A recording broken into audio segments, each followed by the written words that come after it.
Hey everyone, Felipe here. Welcome to another Tower of Saviors card review video. In this video, I'll be taking a look at the power release form of Kamen Rider Zi-O, Kamen Rider OHMA Zi-O. This is a light demon card, and unfortunately, Madhead did not translate the leader skill and team skill into the English GNN, so let's pop on over to the Chinese side and I will be translating that for you. So for the leader skill we have, when the team consists of only human and demon cards, team attack increases by 7 times, and HP and recovery increases by 1.5 times. Additionally, you get a 60% damage reduction effect, and each demon will launch an extra attack, and damage dealt by demons will be dealt regardless of defense. Additionally, for the team skill, I am going to pull out the English Discord translation. This is just to make it easier to visualize for you all. Basically, the team skill will be extend runestone movement time by 4 seconds regardlessly. Now, all runestones possess 50% effect of light runes. Additionally, when you start moving, the first 6 runestones touched will be converted into enchanted runes of whatever runestone you're holding at the time. So if you hold a water rune, you will be generating 6 enchanted water runes. If you're holding an earth rune, there will be 6 enchanted earth runes, etc, etc, etc. This will be really good because given that every runestone is an attacking rune, you are generating more attacking runes. And this will come into play a little bit later with the last team skill. For the 4th team skill, we have deduct all non-leader members attack to 0 and add 2 times of the deducted attack into the leader's attack. Basically, think about a Novalis skill for the leader, and you don't have to activate it. Additionally, leader attacks increases to the max of times 6 for each attribute that you dissolve, to the max of times 6 for 5 attributes dissolved. Additionally, if you dissolve a square shape of 9 or more runestones, so a 3x3 square, you will add 10 combos to your current combo count. And this is pretty good because no matter what runestone you start moving, it will be really easy to generate a square, given that you'll be converting 6 runestones touch into enchanted runes of whatever you're holding, which will make forming a square even easier. But yeah, so overall as a leader, I think OHMA Zi-O is going to be pretty decent. He does have a time save and attack multiplier and has more attack multipliers to complement this leader skill within his leader's team skill. However, the playstyle for OHMA Zi-O is going to be quite different from all the playstyles we've seen so far, because for OHMA Zi-O, the only one launching attacks will be the leader. This is due to his 4th team skill. It will deduct the attack of every single member except for himself, except for your leader. And that means that no matter what other cards you're running, since their attack is 0, only OHMA Zi-O as your leader will be able to launch attacks. This is not too bad because he does have leader skill and team skill behind him that can also boost his own attack.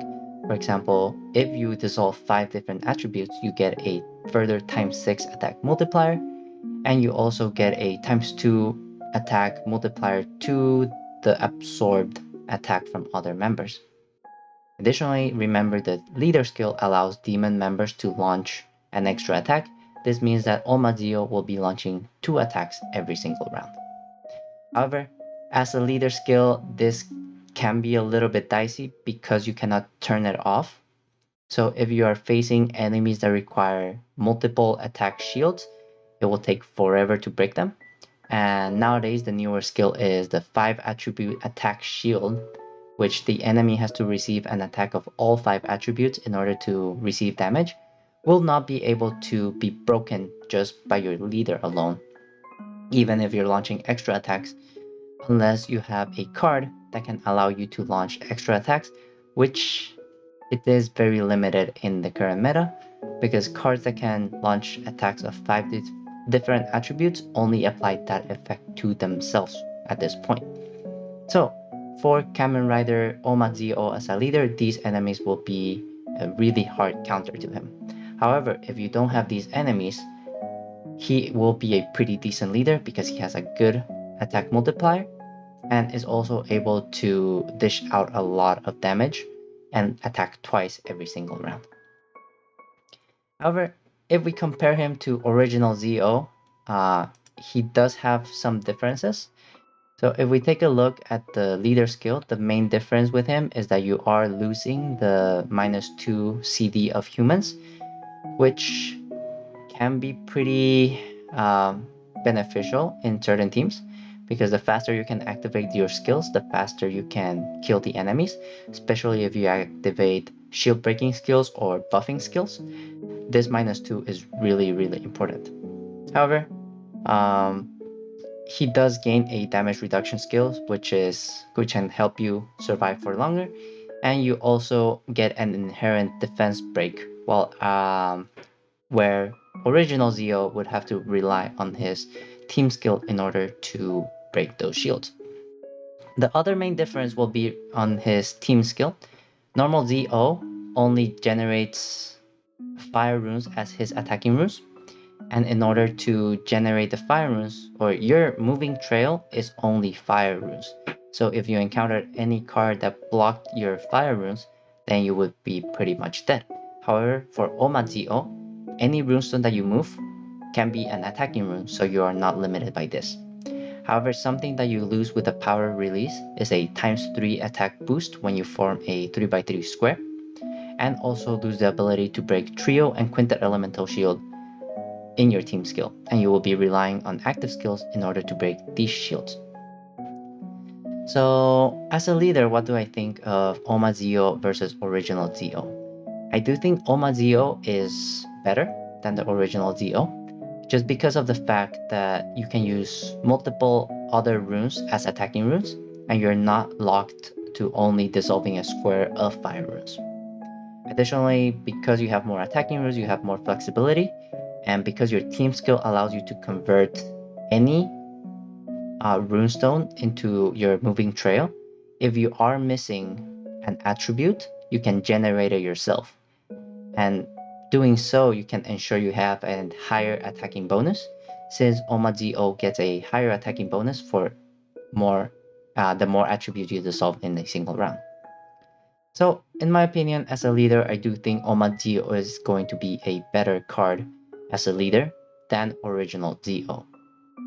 He does have the attack bonus, and also he does have a really high attack bonus, and also a pretty interesting playstyle in my opinion. And you can break a lot of combo shields and also petrify rune shield, because you are dealing damage regardless of defense. So now let's take a look at the active skills. Luckily this time we do have the English translation, so we can just take a look at it. This is a CD7 skill and has the following effect. You get a 20-second time tunnel, and for 2 rounds, Kamen Rider Zo's attack will be dealt regardless of defense, and also Kamen Rider Zo and OHMA Zo's attack will be dealt regardless of defense. And you will record the distribution of the runes on the board upon finishing your movement, and at the end of the round, runestones will be restored to the recorded distribution. This means that if you have a full board dissolve of 6 columns at the end of the round, no matter what configuration your runes are, it will be restored to the full board convert of 6 columns. And this, in my opinion, is really, really useful. If you've ever played with a Nicole, she does the same thing. For 2 rounds, will restore your runes to the position, and she is a pretty valuable member because it allows you to burst or generate a full board dissolve every single round if you had a really good initial board. So if you use a card that can convert the entire board into something that generates a lot of attacking runes, then at the end of the round you can always get that, and basically you only have to move 1 rune in order to launch a really high attack. So in my opinion, this active skill is really good.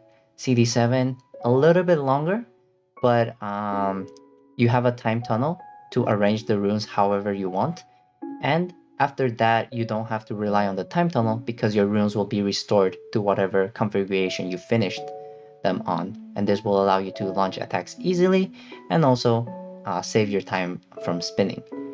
However, if we compare this to Kamen Rider original ZO, I do think original ZO has a better active skill because original ZO has so much flexibility. You can explode runes, you can increase your combo count, you can launch extra attacks, and also, most importantly, you can deal damage regardless of initial shield. So the other things are less important. The exploding runestones are pretty good, but if you have a time tunnel, you can just arrange your runes however you want. And combo count, OHMA ZO has a combo count increase in his team skill, and it's a combo count plus 10. So this one's not as good. Again, leader skill will launch an extra attack, so this one is not as useful. But OHMA ZO does not have a way to deal with initial shields. So the fact that you lose this one is a little bit unfortunate, and also original ZO's active skill is CD6. So this is going to be a faster skill. However, in terms of utility, I do think that recording the position of your runestones is really powerful. It does not give you any shield breaking or debuff avoiding effects, but it does provide you with a way to deal more damage or deal more consistent damage every single round. So in my opinion, the way to play OHMA ZO is to have OHMA ZO to have this effect, but also have original ZO in your inventory and in this team in order to break initial shield. So we luckily get 2 copies, one single, one like level 1 ZO, but we do get a dual max ZO. So I do recommend for you to power release 1 copy and keep another copy as the original ZO. Power release, if I believe it is irreversible as well as virtual rebirth. So keep in mind that you do want to have an original ZO for that flexibility in other teams, especially because the race and attribute changes during power release.